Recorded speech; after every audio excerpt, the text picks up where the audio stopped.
Hey, what's going on, everybody? I'm back again. This video is I'm gonna try to make quick. One, I don't think you want to stare at this guy for that long. And two, I don't like uploading that long of videos on my iPod because it's an iPod. Okay, so today I want to talk about my sliding hiatal hernia surgery. And before any of that, because probably none of you are going to want to watch this, two quick things that I want you or anyone that's watching to get out of it. One, if you're ever going to have surgery, ever, where they have to put you under or anything, or with a breathing tube, make sure you tell your nurses and doctors repeatedly right before they put the thing on you, is be careful of putting in and taking out your breathing tube. I'm going to save you a lot of pain and all this crap that I'm going through with my throat and my throat infection.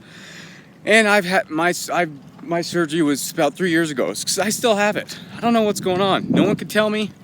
All the doctors around here are phooey. So yeah, make sure, I'm going to say it again, make sure you tell your doctors and nurses to oh my God, losing track.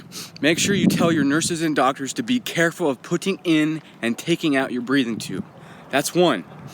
Second one is, if you do not have to have the Nissen fundoplication, probably botching that, don't get it. But if you really have to, I mean, you gotta have it, I guess. But I opted not, and I still have acid reflux and a bunch of other problems. That was two. If you don't have to, I call it the wrap. So if you don't have to get a wrap, don't get it.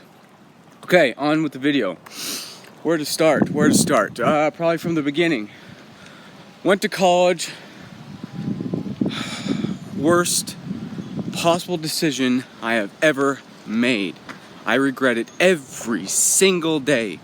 It has permanently ruined my life every day. But I don't want to go down that hole. If you want to know more and more details about that, man, I'm getting really close. You can go check out my Instagram, just my name.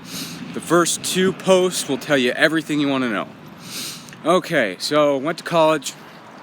Was brainwashed into, lifting big weights and stuff. So my second year, I started throwing up food. Didn't know why. And then, this is going to be real quick. Came back home and got it checked out. Went to the doctor, and then I had a EDG, which is what I call a scope. So, and here's a girl that's coming, but that's okay. EDG, a scope, done. And found out I had a 1-inch hiatal hernia. Sliding hiatal hernia, sorry. And, 1 second.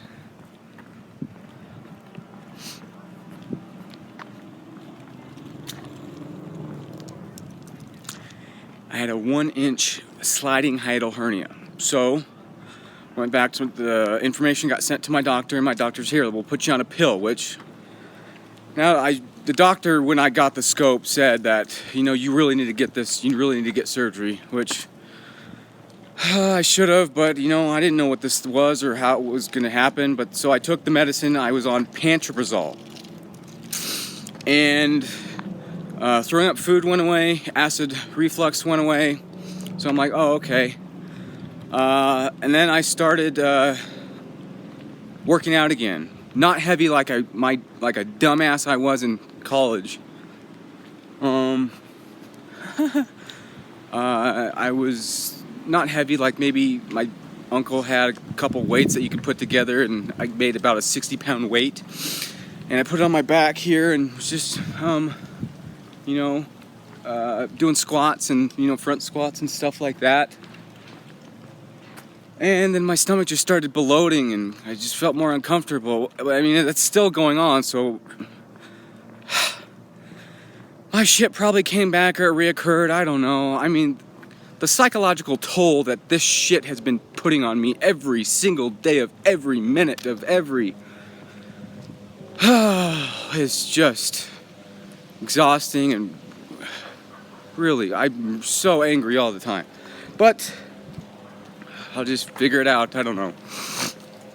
Sorry. So where do I want to go?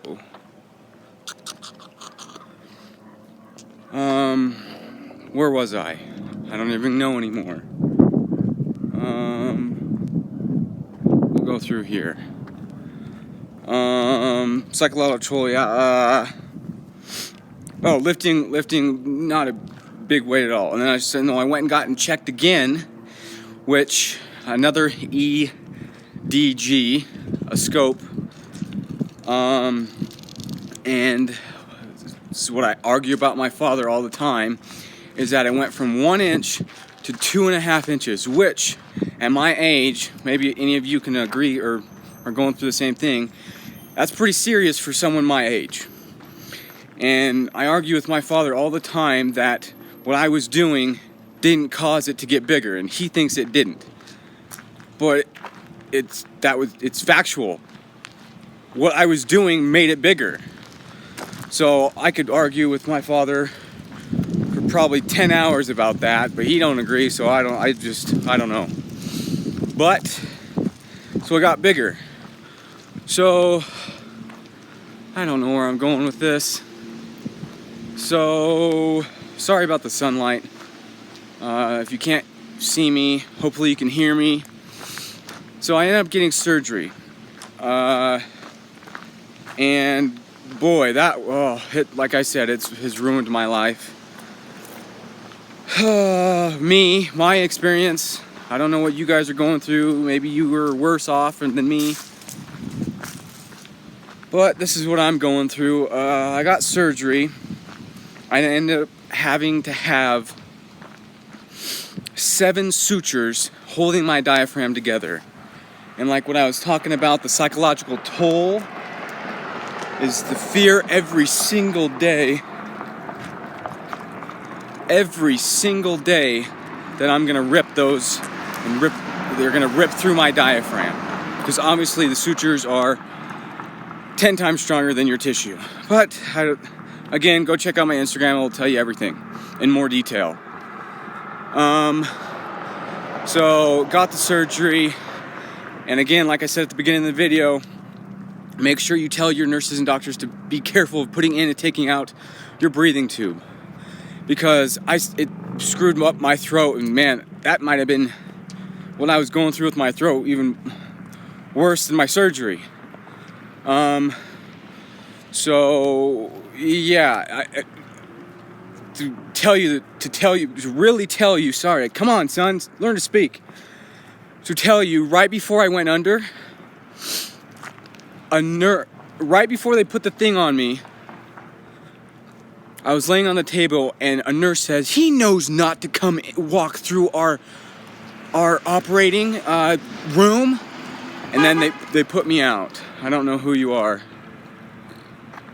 They put me right out. So someone contaminated my operating room by walking through, and then they just put me right under. But I have a whole bunch of other theories of whatever, and I don't know. Like again, I mean, you could probably tell this is frustrating to talk about, and I don't like talking about it, and I'm always angry, but so I ended up getting surgery. They yanked out my breathing tube. I have been having a sore throat every waking minute of every day. I go through probably about a half a cough drops a night, and I go through so many cough drops, which has probably hurt my stomach too, but so yeah, I came out of it, whatever. Healing process. I'm all over the place. This isn't, oh my God. Sorry.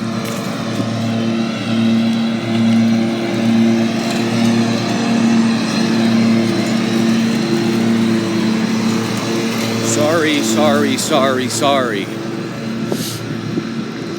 So yeah, surgery went, I guess, okay. If you can say that.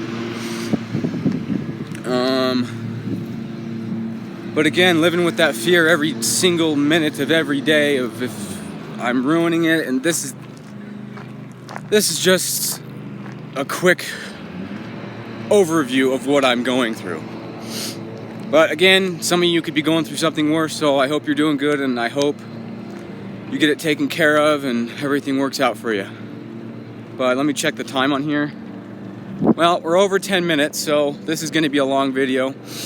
Healing process. I opted not to get the wrap because it's just it would be a 10 times worse surgery, and it doesn't, I don't know. I'm sorry if any of you are out there had to get wraps, but a healing process was 3 weeks liquid diet.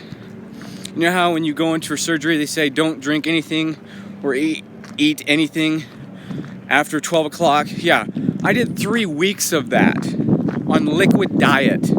I lost 24 pounds. That was tough.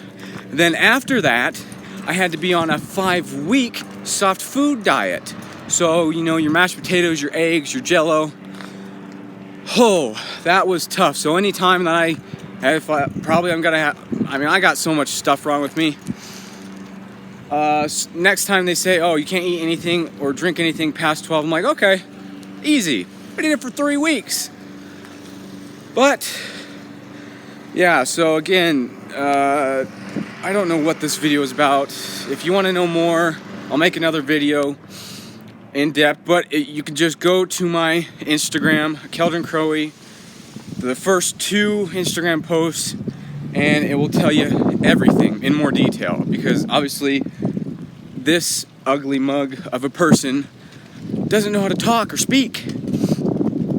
So yeah, go check that out. If this video was helpful, great. Again, big 2 things. If you're going to have any surgery ever where they have to put you under, make sure you tell your nurses, not once, not twice, 3, 4, 5 times, to be careful of putting in and taking out your breathing tubes. I'm going to save you a lot of pain, or through my pain, if that makes sense. So, you know, just say that. And for me, I opted not for having the wrap because that's more of a serious surgery.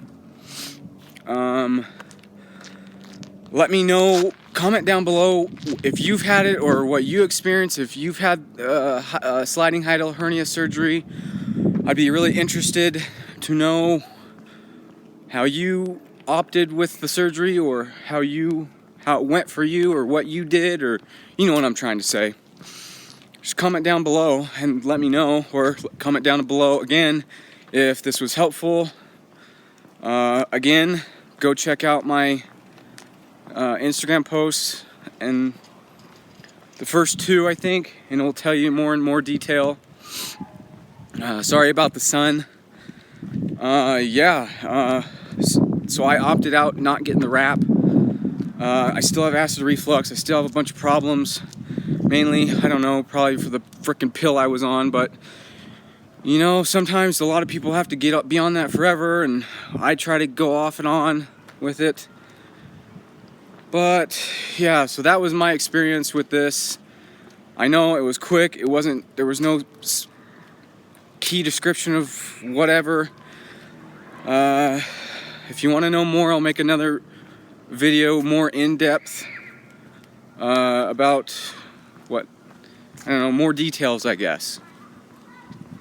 That sound cool? So hopefully this helped you out. If it did, comment down below your experiences, or what you're going through or whatever. I hope this helped. So if you like this video, give it a thumbs up, comment down below, and subscribe if You know, if you want to keep looking at this guy, this ugly mug. So yeah, I think that's it. This is way over 10 minutes, but keep fighting. Peace.